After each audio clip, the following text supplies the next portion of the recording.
one part of our relationship, our military-industrial complex in the 80s, during the last military dictatorship between 76 and 82, 83, is that we were developing nuclear bombs.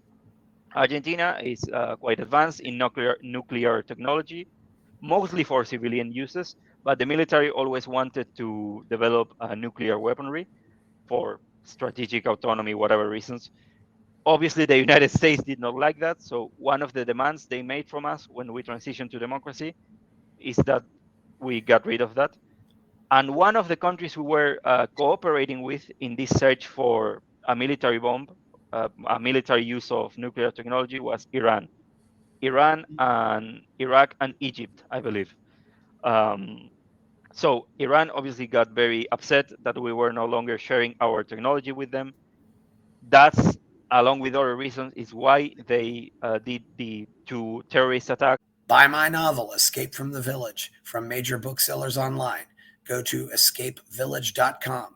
Subscribe to the Substack. Go to fountainheadforum.substack.com. Support the forum. Go to buymeacoffee.com/fountainheadforum. Thank you. Welcome to the Party Pal. This is Fountainhead Forum 394. Eloy Vera Beltran is back. We're going to talk about Argentina, recent elections, and of course, the new Congress will be convening soon, and Javier Milei's got some more proposals. Since he now has he has a much friendlier Congress than before.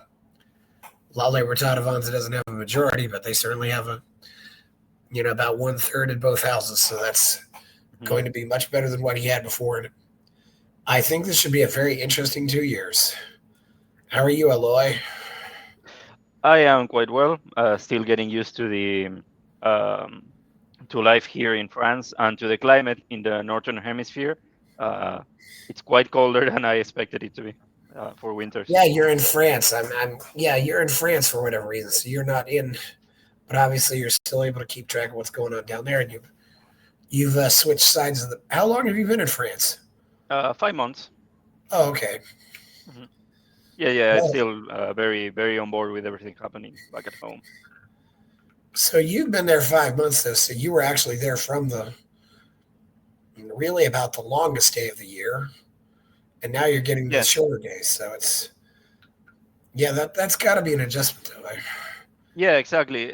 There's not so much seasonal variation where I used to live in Argentina. Like it's somehow down south, but it's not so cold, and the nights are never quite as long, and the days are never quite as long. So yes, the climate extremes are still surprising to me.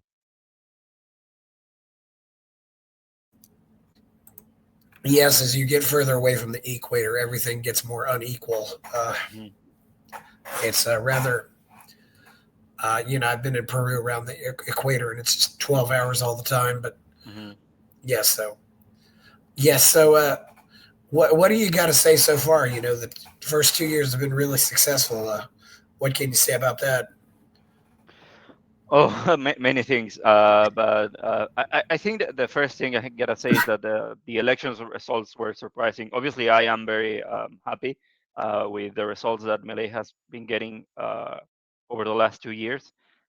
But I would say that because I'm a libertarian, I'm very ideologically committed to the project. Um, and I was quite optimistic about his popularity for the first year. I must admit that over this second year, I was a bit more doubtful because the polling wasn't so good. It felt, especially in the media, that the government was too much on the defensive all the time. Like they were losing momentum. They were battered by a lot of scandals, not only corruption scandals, which maybe are the ones that get traction on foreign media, but also like just in general, it felt like Milei was always trying to catch the balls coming through from the other side and not scoring many goals from his own team. But yeah, the elections result were extremely surprising, extremely positive in my opinion. Um, it has very much confirmed his mandate, and he is firmly on track to at least run for re-election in 2 years. So that is very positive. And as you mentioned, he will be quite a bit more powerful now in Congress. Yes, indeed. It's been a good start. I mean, I think the Kirchnerists were and the Peronists were trying to see if they could really make this election a test about him, so they were getting more Mhm. confrontational, and at the same time maybe getting more desperate because they realized they were going to lose. Uh, Yes, and so I now, believe. yeah, Sorry, I believe that that's part of the reason they were so much on the offensive over the last year. The consensus, even in the opposition, was that okay, maybe Milei is doing some painful but needed. They are not going to say this in public, but many on the opposition know that some sort of austerity program or economic readjustment was needed. So okay, Milei is doing some painful but needed, necessary reforms, but he will be gone in a year. So they were going to sort of quietly let that by and pick up after Milei was gone. That was the original plan. They didn't expect for the Libertarian Party to be so resilient in power, to be so adept at the strategies of politics, and you could feel that desperation. That was part of the reason why they were trying to use as much of their remaining power before the elections happened, because they are out of bullets now. yeah. And I do wonder what else they might try though, because as people get more desperate, sometimes they get more dangerous. Mhm. It's not. Yeah, this could be a very interesting 2 years. So, what are some things that Millet has proposed for the next 2 years? Well, obviously, I think we're still in the improvisation phase because even the government did not expect to win by such a large margin. Um, they were they were hoping for an even result, like like being split. Their best hope was to get 1/3 of each chamber of Congress. That means they could block the possibility of impeachment, and they could block the possibility of having the executive's vetoes overridden. Now they are still getting used to the idea that they will maybe have a working majority to pass some reforms, so they will have some legislative initiatives of their own. So they're still cooking up the projects that they will pass. But for now, the big two in consideration, or big three, one of them is not something that depends on Congress, but Congress will make it much smoother, which is the sort of realignment with the United States, the bailout, and but also some stuff to do with foreign relations, military cooperation, etc. That's more on the hands of the executive, but having the cooperation of Congress, of course, will make it surer. But the two big things that have to go through Congress are um, the budget. The last year, Milei did not propose a budget of his own. Rather, he was. I know the budget works strangely in the United States because if you don't pass a budget, basically you have no government for a couple of weeks.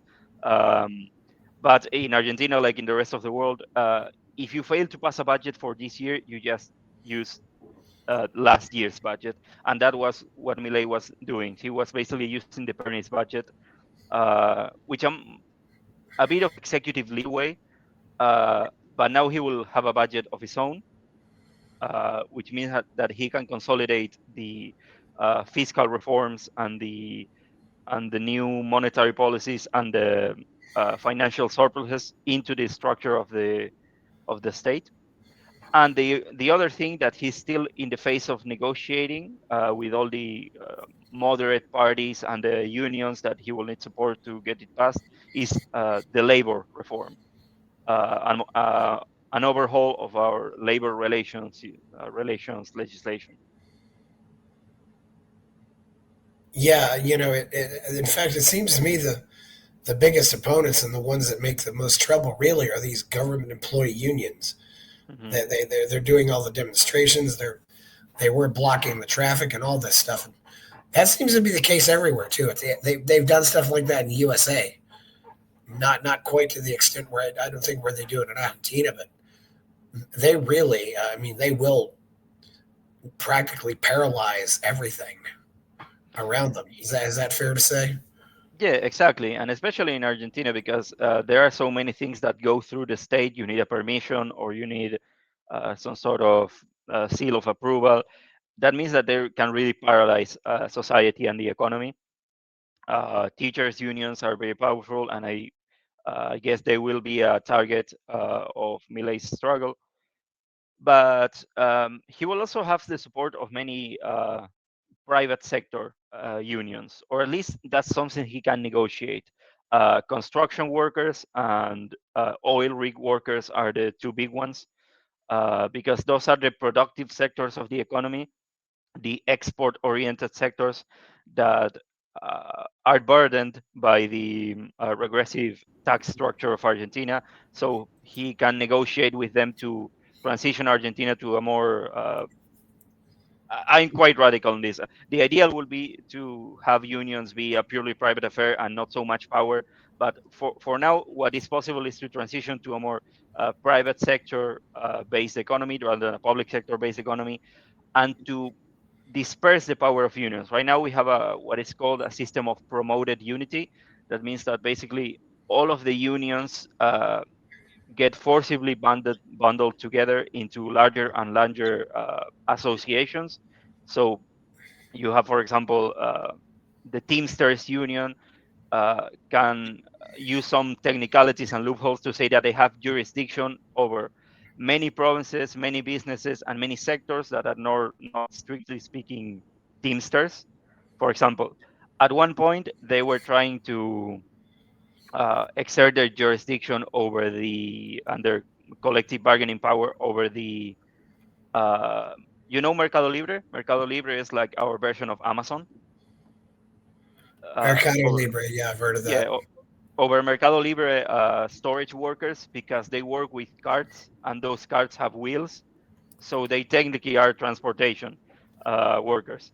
Um, Milei wants to transition to a model where you still have unions, you still have collective bargaining, but it's done on a more localized level. So, for example, a union that operates in a certain province cannot exercise its jurisdiction, and its deals won't be valid outside of that province. And the ideal will be to have unions for each specific business or factory rather than national unions that can force their conditions upon every business owner, no matter the size or their sector. Well, yeah, I don't know how unions are structured here, but you'll have, if you have one union at one grocery store, and then Mhm. and maybe at one grocery store they're getting along really well, everybody's getting along really well, and maybe at another grocery store everybody's getting along horribly. It's hard to Yeah, tell. and that's part of competition. I like. There's nothing wrong with it on principle. And another thing, by the way, that uh, the labor reform, this is still in the rumors phase because they are still negotiating. We still don't know what exactly the government is proposing, what their prospective allies are willing to accept, and what is just a negotiation tactic. What the government does in a lot of cases is they will go for a very radical reform. Then they will make concessions, and they will still get a pretty good reform. But their allies will be happy because it's not as radical as what they first proposed.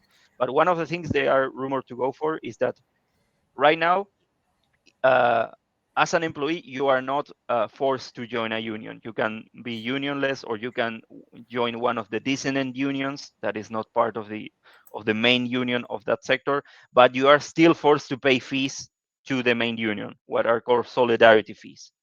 The government wants to get rid of that, so that will be a huge step in freedom of association. Yes, that would be. It's a I I'm very mixed on unions because I've been out in the real world, and I know that Mhm. sometimes you just sometimes have to stand and say, hey, we need this. It's if you got a bunch of people who work night shift and they're not even giving you coffee, it's Yeah, well, give us coffee. So we'll be more productive if you give us coffee. But Yeah, I get you. Like I'm a lawyer, and that means I have a very combative attitude when I see people getting a bad deal.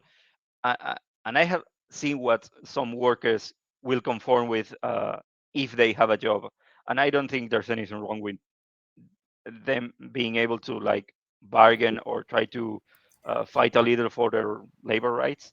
But the problem is in Well, Argentina, you have a scheme where the top union will negotiate with the top association of employers, and they will basically screw all of the small unions and unionless workers and all of the small business owners who cannot compete with that standard.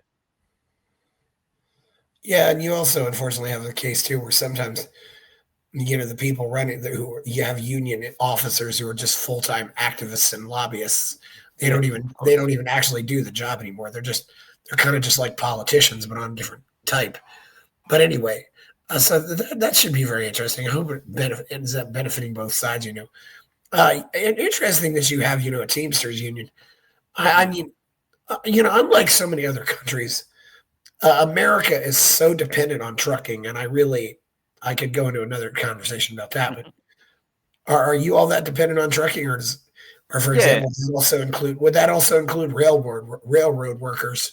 railroad workers are different because they have a different union, but they are a publicly owned. Most of the railroads are publicly operated by the state or by the provincial states. But yeah, we're very dependent on trucking because it's a very big country. We don't have so much infrastructure. We used to have a very big railroad network, but uh, it's fallen into disrepair in the last 4 or 5 decades. And there are many places where you basically cannot. It's not feasible or economically reasonable to build railroads or to move things by airplane. So yeah, we're very dependent on trucking. I think it's a very like Western Hemisphere thing because the countries are so big. Um, there are so many basically deserts where it doesn't make any sense to build uh, infrastructure other than just some basic roads. It's not like here in Europe where I'm now that everything is so close. You step one, take a couple of steps outside of Paris, and there's a village right next door. Um, there are vast, extensive nothingnesses in between all of the Argentinian cities. I really, I'm very much of the attitude that I think for things less than, we'll say less than 300 kilometers or 200 miles about, trucks work really well, but for long distance shipping, I think it's kind of ridiculous that you use trucks. Yeah, yeah. It also one of the reasons is that Argentina doesn't have so many rivers. Like the northern part, the northern half of the country has a very extensive but underdeveloped system of rivers and canals that is mostly used for international trade, and we also have to share those rivers with neighboring countries: Brazil, Bolivia, Paraguay. So there's much traffic over there. We have problems with drug trafficking, for example, because uh, all of that is a very messy commercial zone. But the southern Yes. part of Argentina, it's just we have some coastline, but it's mostly freezing waters, undeveloped ports, large swaths of desert. So it's only feasible to do overland transportation. And of course, obviously, if you're, for example, shipping from Buenos Aires to Rio or Sao Paulo, it's not going to go in a river; it's just going to go in the ocean. Hmm. But it's a and then there's probably a lot of shipping between those two cities, but even though it's international, but yeah, so that is, and also just the geography of the country being so long. When I was in Mendoza and I saw the mountains, and then I noticed there was this little railroad, and it looked like it was narrower. And I always get sad when I see an abandoned railroad. But then I looked it up and I said, this was the first railroad to cross the Andes Mountains. Hmm. And then I just thought, wow, what did they have to do to build this thing? And they built it, and I think it opened in 1910 or something like that. Uh, They didn't have the construction equipment that we have now, though. yeah, I believe it was like the if you are talking about the Transandino, I think it's Yeah, more like the 1880s or 1890s. yeah. Um, so yeah, that was an era of much progress for Argentina. I suppose it made economic and political sense at the time, but yeah, they are economically, other than the general decay of Argentinian infrastructure, there are good reasons why we don't use so much railroad anymore. The economy is different. So yes. Well, I think there was the reasoning that it was easier to ship it across that way than it was to go down Mm. around Tierra del Fuego. Yeah, and at the time that was a very geopolitically unstable region.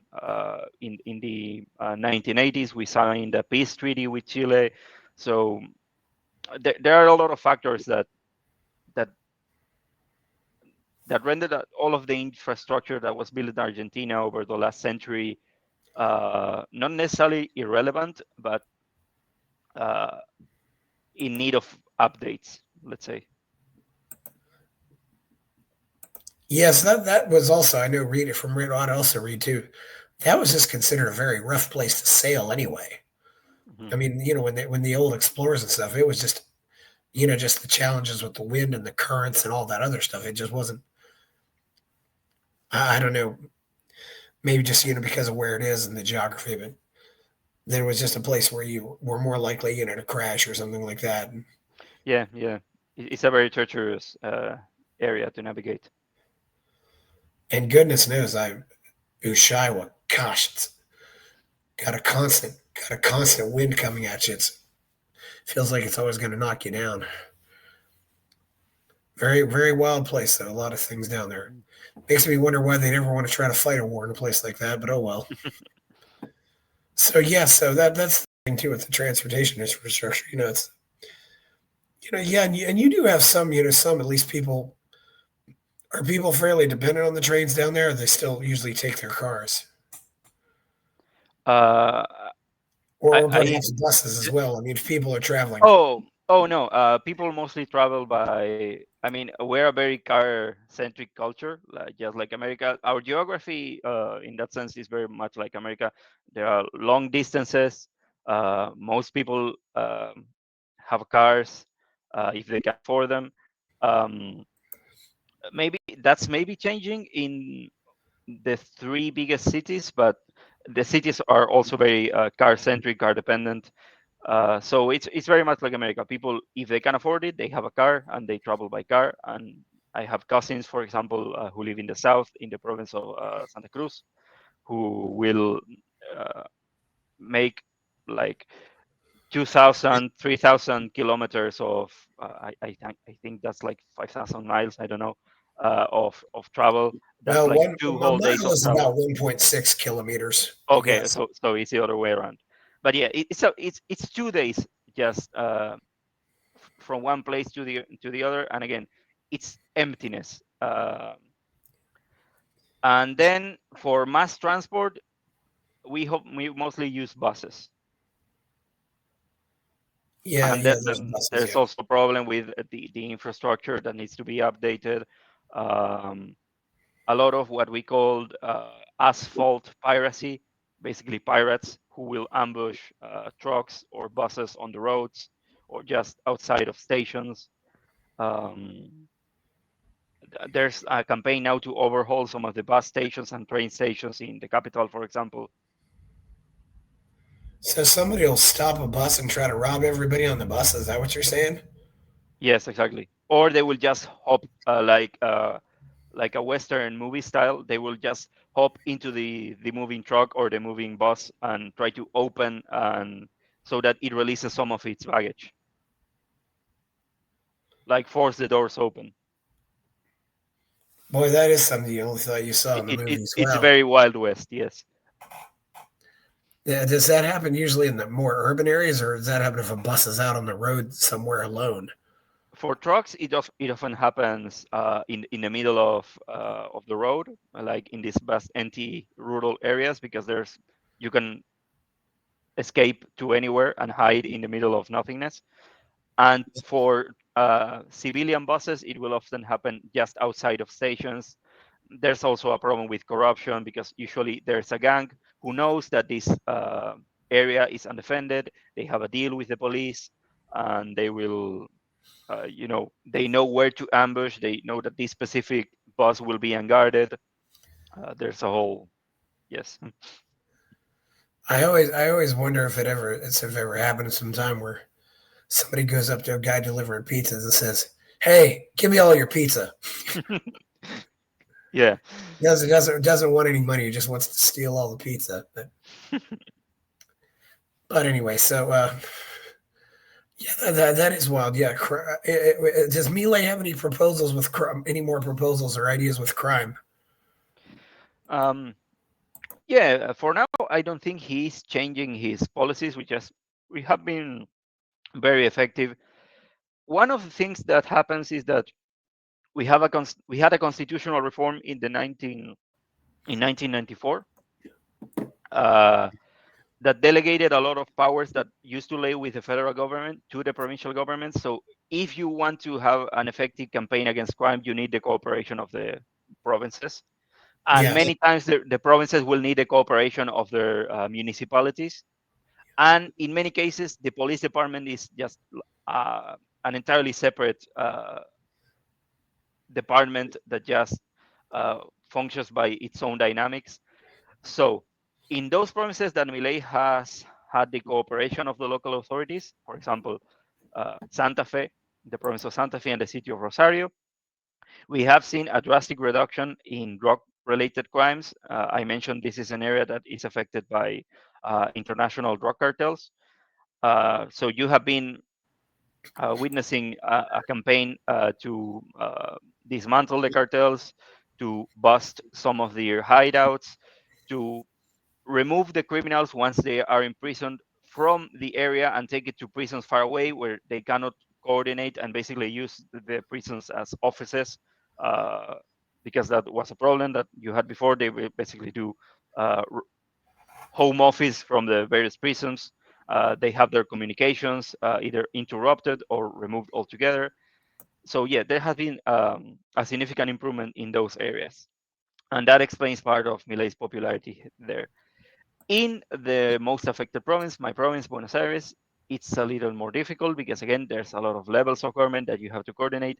Most of them are the opposition to Milei. They are controlled by the Peronist candidate who will probably oppose him in the 2025 elections. That is Governor Kisilov. Yeah. And yeah, and Kisilov, I must say that one of the things that most people give him credit for is that he personally doesn't seem to be corrupt. Like, unlike most of the people in his party, it appears that he personally does not have a project to benefit himself or his family or his inner circle personally by basically stealing from the state or the taxpayer. But he is either not willing or not able to crush corruption within his party. So he depends on a lot of local allies, mayors and police chiefs and judges who are corrupt and do have deals with the cartels. One of the things you hear in Argentina is that in Rosario, you have a lot of drug related violence because the state uh, declared war on the cartels. And in any war, you have casualties. While in Buenos Aires, you have a lot of more of a larger volume of drug trafficking, but it's not violent because basically the police um, deals peacefully with the cartels, which of course means you still have the problem of illegal drug trafficking and everything that entails. Um, and for the moment, at least, the government seems not to be considering legalizing drugs. Yeah. But Yeah. yeah, That and we might be still a need, solution, but yeah. yeah, and we still need to see because the current security minister Bullrich is about to become supposedly about to become a congresswoman. So I think in the Senate, that means that, but there aren't any policy changes expected on that department, on the security ministry. So either he will not actually take office as a senator and will remain in the ministry, or she will take office as a senator but still appoint one of her own in the ministry. So Yeah, until the yeah. new I wondered ministers how that are, would work out. Yeah. yeah. From what I see though, the most corruption is happening in places like, say, Formosa and Santiago del Estero, Mhm.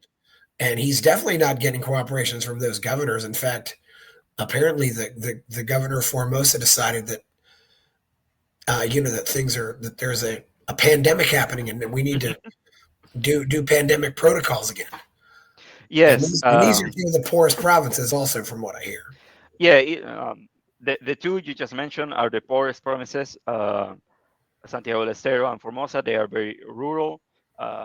They have a lot of underdeveloped indigenous communities that are actually quite, I don't know if the word is right wing, but yeah, they are very anti-Peronist because the Peronist governments haven't treated them well for decades. But they are very dependent. There are pretty extensive clientship networks that keep the governors in power. Formosa is a very extreme case because the governor has been in power since 1992, if I remember correctly. So it's basically North Korea, and he always wins, but like Bashar al-Assad margins, like 74% of the vote. Um, he's personally one of his sons, I believe, was arrested in connection to a drug cartel. So yeah, it's a very hard place to penetrate for the libertarian government. But for example, Milei is popular. One of the things that he achieved and the previous opposition parties or anti-Peronist parties, I must say, hadn't achieved is that he does have a large presence in Formosa and in all of the other provinces. One of the things that have historically limited the reach of anti-Peronist parties, right-wing or more centrist parties, was that they didn't have uh, leaders or a clear structure outside of the big urban centers, whereas Milei is very popular in the provinces. And that's one of the reasons why the governor of Formosa, for example, is so opposed to him, because Milei could actually dispute an election against him. He actually has the support of the Supreme Court. Formosa is a whole. I did a documentary in the pandemic about all of the abuses that were happening over there. So I could speak about Formosa for hours. Yeah, I can imagine. It's definitely, and of course the indigenous have been treated badly everywhere. It's not just an Argentine thing, but yeah, it's that. Hopefully that works out. But I also got to assume though that both of these provinces are losing population. I mean, Yeah, people are just moving out and they're going to Mendoza, or they're going to Cordoba, or they're going to Buenos Aires. yeah. The outskirts of Buenos Aires, especially, are full with immigrants. Some immigrants from nearby countries, Bolivia, Paraguay, but also immigrants from the interior, as you mentioned, Formosa, Santiago, um, mostly the northern provinces, like again Formosa, Santiago, Chaco, um, Yeah. and Formosa is not that big. As I mentioned, it's very rural. The population is very scattered, very underdeveloped. Child malnutrition is a very severe problem over there. Under education is also a very severe problem, and I think they are like 0.2% of the total population. So we're just talking about a couple of 100,000 people. But because of how Argentinian federalism works, they have 3 senators and they have 5 deputies. So they are very overrepresented in federal institutions. Yes, exactly. Well, one thing I remember is Santiago del Estero, La Libertad Avanza was completely shut out there, Mhm. and I think that was the only province where they were. It's the Formosa is 607,000. Santiago del Estero is actually 1,060,000. So Chaco is 1,129,000. So yeah, it's Yeah, and the fact that you have so many hostile governments at the local level, it's also an impediment to any development project in Argentina because, again, because of how federalism works in Argentina, because of custom, but also because of the constitution and how it has been historically interpreted, there are things that the national government just cannot do without the consent or the active cooperation of the provincial governments. For example, Santiago del Estero could build canals that connected to the river system in the Rio de la Plata basin. That would give them access to international trade. That would give them access, of course, to cheaper and quicker transportation, irrigation, which is always good for agriculture. But you need the local government to be the one doing those projects. Right now, Santiago del Estero is basically dependent on federal government handouts because they have a very big public sector, and those are workers that are not working in any more productive endeavors that are uh, like the like the plug that is plugged onto itself. They are technically paying taxes, but those taxes go back to pay for their salaries, which come from the state. And one of the other things, besides agriculture and transportation, that the provinces have exclusive jurisdiction on is mining, mineral rights.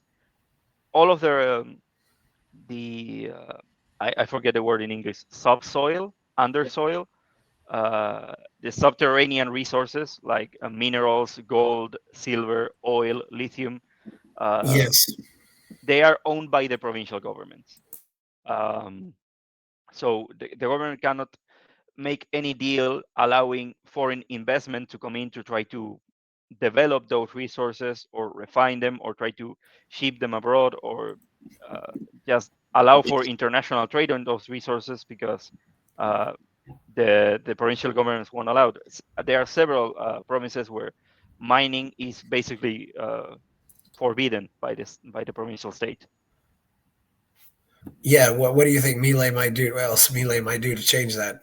Because that's definitely. I mean, everything in America is eventually gets privately owned, and Mhm, sometimes you can you have your land rights and you can have mineral rights. mhm, It's rather it can be complicated, but it's and sometimes that can be a windfall for a farmer or a landowner. mhm. Suddenly say, "Oh, hey, we want to drill for gas or oil." And say, "Oh, sure, yeah." Yeah, that's one of the problems because if you own land in Argentina and it turns out there is oil or gas deposits or I don't know gold, whatever, lithium underneath your land, you're screwed because you will be expropriated by the government. You won't get anything from those resources. The provincial government will just come in and afterwards they won't even use it because so many of them are against mining on principle or drilling. So what can Milei do to ideally we would have a system where mining as an industry is regulated to the extent that it needs to be regulated by the federal government, but actual mining rights uh, are owned by private individuals. That would be ideal. Now, with the system that we have currently, what can Milei do? I think he can use the carrot and the stick. What is the carrot? As I mentioned, most of these governments, which have hampered themselves on their prospects of development, uh, again with public employment, regressive tax structures, um, over-regulation, or just prohibition of these industries, they are very dependent on federal government handouts, uh, which now, with his executive fiat, but also with the consent of Congress, Milei can change how the transfers from the central government to the provinces work so that he can start to condition that federal aid on the provinces actually doing something for their own development, like uh, allowing investment or allowing private businesses or allowing foreign firms to come in and do prospections and exploitation of those resources. And the other thing he can do, and that's the stick, is that now that he has a substantial presence in electoral politics and in the legislatures at the various provinces, uh, he can threaten to, okay, if you are cooperative, we will be your allies and we won't threaten your power. If you are not, we will challenge you in the provincial elections and you will lose the governorship, or at least you will lose seats in the provincial legislature, and that will make it more difficult for them to govern. So, yeah, he wants to seduce those governors that are more willing to come to his side. And for the others, he will just start to build a strategy to get them out of power and replace them with loyal governors in 2025 or in 2031. Yeah, yeah. What often happens too, in America, you sometimes hear, oh, thanks for, the mining company gave me a driveway or something like that. You might actually have property improvements thanks to the people who are, getting minerals off your property. Mhm. It can work out very well for both sides. So what are yeah? You think you might? What are some other reforms do you think that might happen or planning in the next few months? Again, we need to see how the new cabinet is being when the new ministers are sworn in, because again, he says that many of the ministers, even if they assume their legislative offices that they have been elected for, will still hold control over their policy areas. But that might not be true. One, not so much a surprise, but one big shock for the national policy environment was when the uh, cabinet secretary Francos resigned after the elections and was replaced by Manuel Adorni, who was supposed to go for the local legislature in the city of Buenos Aires. So we still need to see how all of those negotiations happen, because one of the things that occurred in the elections, because they were so good, is that there are basically two factions within the libertarian government. One of them answers to Karina Milei, Javier's sister, and the other answers to Santiago Caputo, who is one of the chief advisors. The differences are many and complicated, but basically, we could say that Karina is more libertarian leaning, uh, and she is more in favor of trying to constitute La Libertad Avanza as a party of its own, so trying to have their own leaders in every race, while Caputo is a little bit more conservative leaning and uh, is more willing to transact or make deals with the political establishment in those places that he thinks that are not so receptive to libertarian ideas. Karina won by a huge margin because she was the architect of the election triumph. So that means that she will get more positions in the cabinet than she previously had. So there are some changes in that. One change that I can say that we will have definitely is our relation with the United States. The bailout obviously is a big one that before the The election, currency swap. the, Why do you the call it the bailout? yeah, the currency swap, the investment uh, Scott Bessent has so generously made on our uh, on our very bullish economy. Um, but not it doesn't only happen in the field of economics. Of course, the United States is going to make certain demands, uh, maybe related to how we construct the budget, maybe related to what kind of foreign investment we accept. It remains to see, and this might be one of the reasons Francos was forced out of the government. If that means that we will have to adopt a more hostile approach to China, we are very dependent economically on China because of a previous currency swap we had with them. They have lent us a lot of money under the Peronist governments, and also because just of our economic structures, we sell a lot of soy to China, other agricultural resources. China is also trying to install pig farms and other industries in Argentina.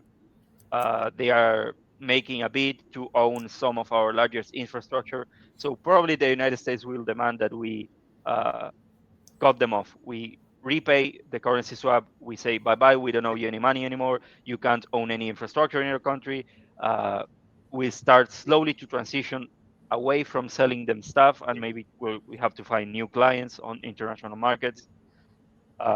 We'll see how that works. And also military cooperation. Uh, Two of the largest projects that the government has is to buy fighter planes from the United States or from NATO, which would require permission from the United States to build a military base uh, with US troops in Tierra del Fuego, more generally to enhance cooperation in the southern Atlantic area. And there are a lot of issues that come with that. Our conflict or diplomatic difference, let's say, with the United Kingdom over the Malvinas Islands, etc. Yeah, also from what I'm hearing, Chinese fishermen have been violating the fishing rights of Argentine fishers. Mm-hmm. They've actually, I'm not exact. I think you're allowed out 100 miles or something like that, and these Chinese fishermen are coming in and Yeah, basically the trespassing. limit. Yeah, the limit is at 200 miles, and at 201 you have what they call the floating city.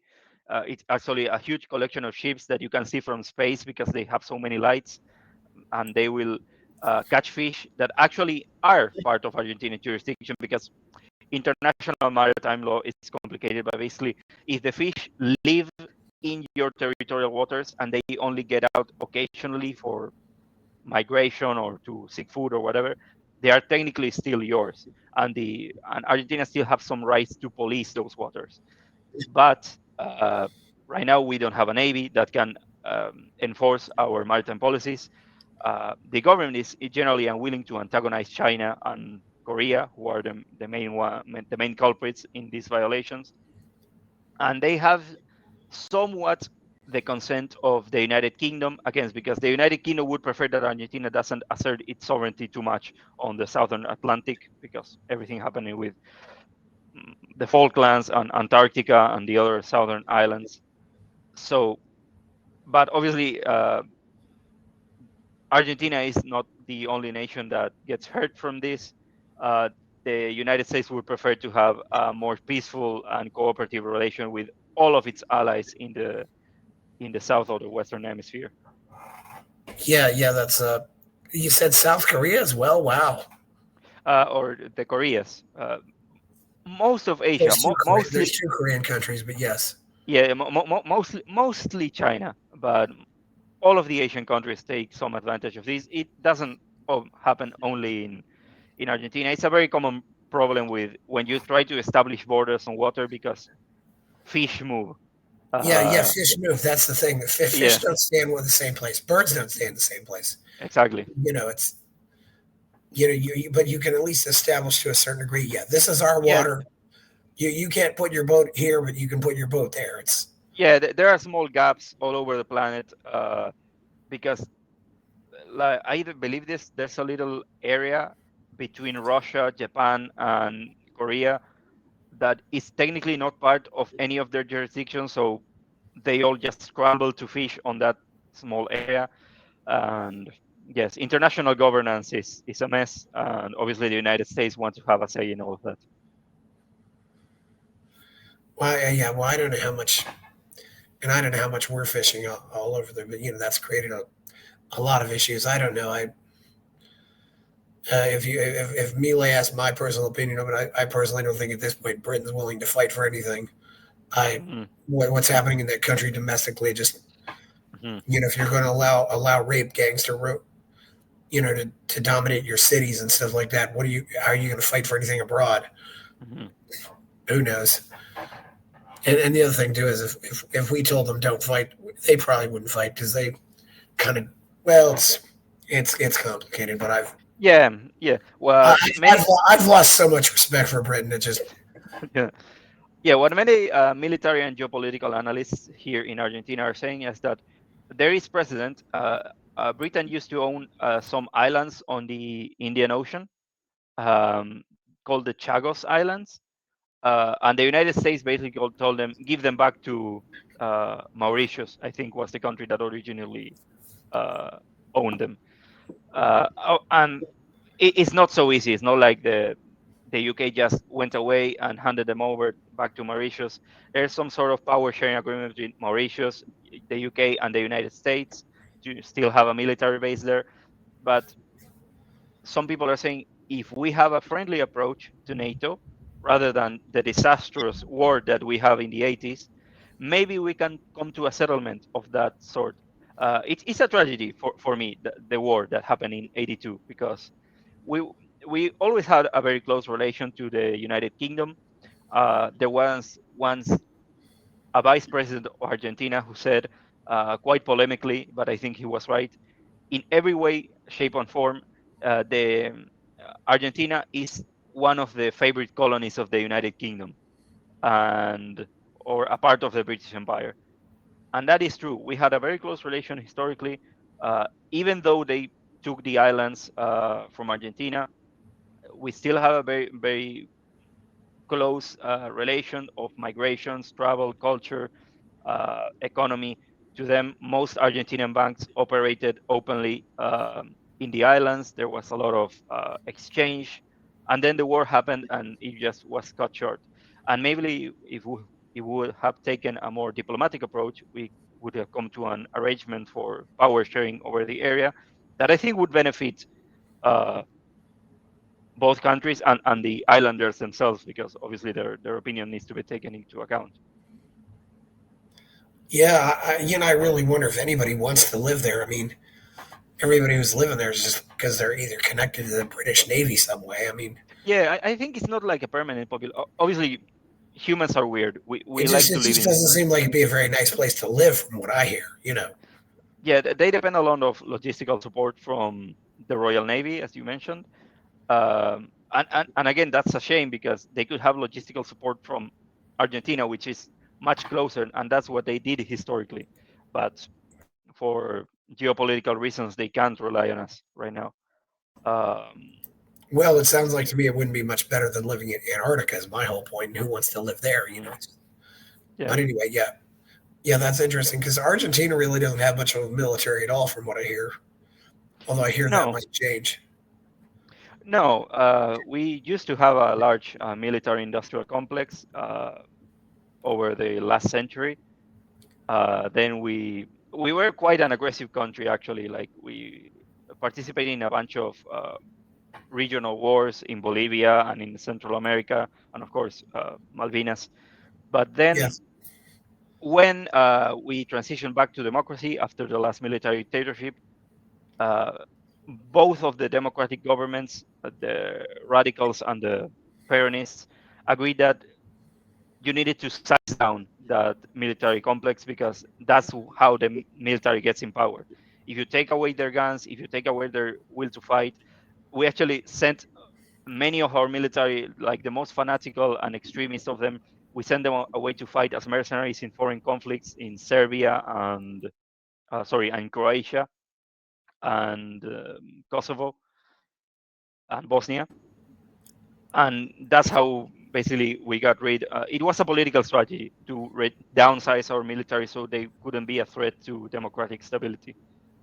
But of course, that has disadvantages because sometimes you need a military because there are very real threats that you need to be ready for. That is interesting, because that does bring me to another question though. Mhm. What is Argentina's relationship like with Iran? Oh, that's a very good question. Well, one part of our military-industrial complex, And, and and, this is and one of the I'm asking because of the two bombings largely. yes, exactly. One part of the our relationship, our military-industrial complex in the 80s, before during the last military dictatorship between 76 and 82, 83, um, is that we were developing nuclear bombs. Argentina is quite advanced in nuclear technology, mostly for civilian uses, but the military always wanted to develop nuclear weaponry for strategic autonomy, whatever reasons. Obviously, the United States did not like that. So one of the demands they made from us when we transitioned to democracy is that we got rid of that. And one of the countries we were cooperating with in this search for a military bomb, a military use of nuclear technology, was Iran. Iran and Iraq and Egypt, I believe. Um, so Iran obviously got very upset that we were no longer sharing our technology with them. That's, along with other reasons, is why they did the two terrorist attacks on 91 and 92 against Jewish centers in Argentina. And ever since, we have had an on and off relationship because everyone knows that it was either Iran or one of Iran's proxies who did the attacks, like Hezbollah, that is Yeah, operating in our northern border. Um, Hezbollah is very big in Paraguay and Brazil, and also in the north of Argentina because the Lebanese diaspora. Um, and what the Peronist left-leaning governments have done, because the South American left, like Hugo Chavez, etc., are very aligned with all of the anti-American axis of evil, if you want to call it that way, uh, led by Iran, China, Russia. So, for ideological reasons, the Peronist government tried to re-establish cordial relations with Iran. That meant covering up all of the evidence that they did the 91, 92 attacks. Then anti-Peronist governments who have very much the support of the Jewish community in Argentina. Our Jewish community is weird in the sense that I understand that in most countries outside of Israel, at least, Jewish intellectuals tend to be quite left leaning, whereas here, because of the attacks, they are quite right wing. Because again, they are very radicalized against yeah. Peronism and against Iran and against these attempts to cover up for the massacres. So, um, to win over the Jewish community, also to oppose Peronism, right-wing governments like Macri and of course Milei have opposed Iran. We currently do not have open diplomatic relationship with Iran. We don't have an ambassador. We have what is called a chargé d'affaires. It's basically a a placeholder for an ambassador, like a man we have in Iran just in case anything very important and very urgent happens. But Yeah. uh, yeah, we're still trying to root out Iranian proxies from our borders. Well, the embassy bombing was in '92, and the AMIA bombing was in '94. No, not yes, 94, 92 and 94. Sorry. Yeah, the AMIA And bombing. they also sorry, and they also, I believe, in 95 they killed the son of President Benem. Again, this is not proven that it was Iran, but everyone sort of know it was Iran who killed the son of President Benem. Yeah, Yeah, that's sometimes the problem. It's hard to investigate who's actually done these, and whether or not it was just somebody acting alone, or is yeah, it was yeah, and especially when the government is trying to cover up. Like Menem, to an extent, President Menem, who was a Peronist, covered up the killing of his own son. He always maintained that it was an accident or a malfunction of the engine in the helicopter he was in. But everyone else in his family insists that it was the Iranians. Um, if you read intelligence reports from the United States or from Israel, all of them say it was Iran. Uh, I have spoken to people in think tanks who investigate this sort of thing, and they all say it was Iran. But it's hard to come to proof that would hold up in court because there's so much political interference. oh yeah, but if you're one of the easiest, I think one of the easiest ways. Granted, I'm not an expert on this. Seems like one of the more common ways to kill somebody and try to get away with it, though, is a plane crash or a helicopter crash. Because there's always that question. First of all, was it just an accident, or Mhm. did something go wrong? And the only problem is, sometimes you end up taking out other people too. But that happens so many times, Yeah. and it's so I mean, yeah, it even happened to Iran right? Like a year ago or 2 years ago, one of their, like, I think their president died in a plane, in an helicopter crash, and everyone uh, thinks it was Israel who did it. It was either the president or some very important cleric who was like the successor, the heir apparent to the supreme leader. Like, yes, it's a very convenient way to get rid of someone who you don't want to be alive anymore. Yeah, yeah. There were, and then sometimes car crashes too. It's really because there's just so many factors involved, and you can just do things without. Yeah, it's a. Yeah, I didn't realize. Yeah, Minim's son was killed in '95. Yeah, that's pretty wild. What are some other reforms Bilay's been considering? Okay. Again, those are the big ones: labor or labor laws, the budget, and the relationship with the United States. But there are, of course, many things still to do. I believe the big one that is still on the early stages of seeing how, again, because they didn't expect to be able to have initiative. I want to remark this because I think foreign observers often don't take it into account. They expected to win the bare minimum to be on the defensive and barely reach 2025 without being ousted out of government. Now they are just trying to recalculate, seeing that they will have the numbers to actually pass reforms on their own. I think the big one, but they still need to see if they have the votes to do it, is judicial reform. Federico Sturzenegger. He is Yes. the minister of deregulation. He once said in one of his um, presentations to the business community that the last refuge of the establishment, the casta, as Milei calls it, is the judiciary. Um, we have a very corrupt judiciary in Argentina. Um, and even when they aren't corrupt, they have very entrenched prejudices against the market, especially in some jurisdictions like labor laws or tax law.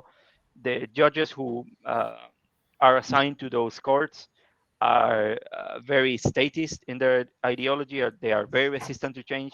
Many of the reforms that Milei actually passed in his first wave of reforms back in 23 um, are still blocked because they are held up in courts. Um, and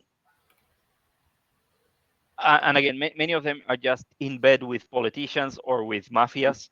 So one of the big things that Milei has to do is to, one, make a structural reform of the justice system to try to get away from or try to get rid of those resistances, to try to force the judges to actually comply with, because if you pass laws and then the courts refuse to enforce them or rule by them, then it's all for nothing. You have to ensure some sort of discipline from the lower courts. Um, and then he needs to appoint judges to the Supreme Court. The Supreme Court is supposed to have 5 seats, but only 3 judges are sitting. Milei tried to nominate 2 judges to the Supreme Court and failed in 2024. So now he will try to do that again. And if you have the Supreme Court, if you have their support, that will ensure that any legislative reform that he manages to pass will actually get implemented, rather than being held up in sort of, is it constitutional, is it unconstitutional limbo that could last for years and years on end. Um, of the 3 Supreme justices, one of them is more pro-market. He was appointed by Macri. Uh, but for some reason that I don't fully understand, he doesn't get along that well with Milei personally. But I don't think ideologically he would be a problem. The problem are the other two. The Chief Justice Rosati, who was the Justice Minister of Nestor Kirchner. Um, so he's a Peronist. He was a politician. He was the mayor of city. And again, as I mentioned, he was a minister. So he's very resistant I actually did my one of my studies in law school about his rulings on labor laws, and he's very regressive, very resistant to change, and very resistant to any law that benefits business owners. Um, so he will be one of the main obstacles, and I think that he personally hates Milei. And the other judge is a little bit because he is a Peronist, but he gets along with Milei quite well for again some reasons that I cannot fully explain right now. So you have a very ideologically divided court where you basically have one who is very against, one who is ideologically pro-market but not for Milei, and one who is for Milei but not ideologically pro-market. The ideal thing would be that Milei can appoint at least one judge who can tip the balance of power and ensure that you have a workable majority in the Supreme Court for pro-market reforms. But the thing is that you have two vacant seats. So he will either have to appoint two moderates who will only sometimes rule in favor of him, or he can appoint, and this is what Macri did, he can nominate one justice who is very pro-market. That's like a longer term bet, but in exchange he will probably have to make a concession and nominate one judge who the Peronists will like. So right now it is rumored by some of the media that Milei is engaging in some covert negotiations with the Peronists to try to reach a deal to name one judge each. And in those cases, he would have the votes to actually go ahead with it. Yeah. Is it fair to say though that sometimes, really the corruption in judges and law really goes back to the law schools? Yeah, obviously. I mean, I don't know if I'm going the same way you go. What did you mean more specifically? Well, for example, if you have communists teaching communism in the law schools, then you're going to have communist judges and communist lawyers. I Yeah, mean, of course. for example, at one point, the American Supreme Court, which has nine, and those nine judges came from either Harvard or Yale Law School. Mhm. Until Trump nominated Amy Coney Barrett, who was from Notre Dame, and I just thought, I know it's not in our constitution, but I think it'd probably be a good idea if we had law school diversity on the court. You know, Yes. Yeah, absolutely. Yeah, I think obviously the United States has its own problems with judicial politics, but I like the way that you have a much more productive discourse yeah, on where do judges come from, what did they do, what's their ideological or at least the legal doctrine, scientific leaning. I think in Argentina it's much more shady. It's much more manipulable by the political establishment.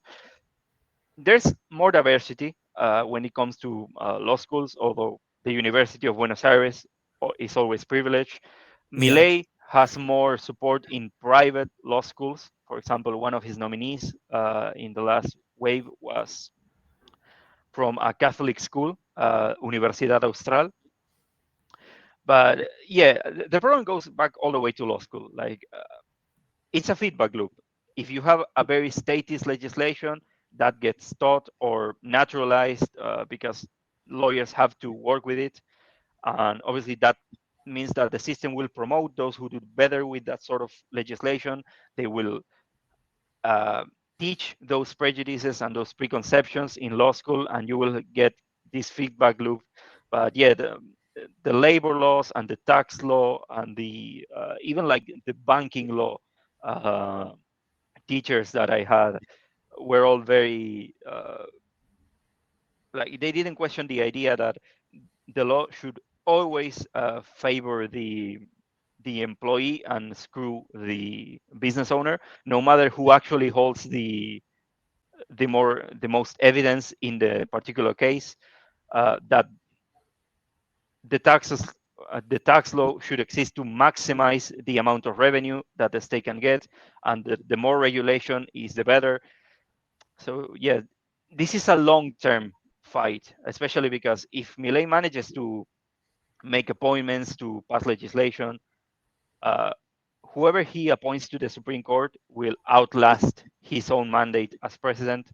Uh, whatever legislation he manages to get past Congress will outlast his presidency, and that will be taught in law schools. So, yes, it's a very long process. Yeah, it is a very long process. There's a lot to do. Well, we've had a pretty good show here. I don't know if there's anything else left to talk about at this point. You have anything else to say before we go? Yes, of course. Yeah, I think it was a very productive conversation. Oh, yeah. Well, where can we find you out there?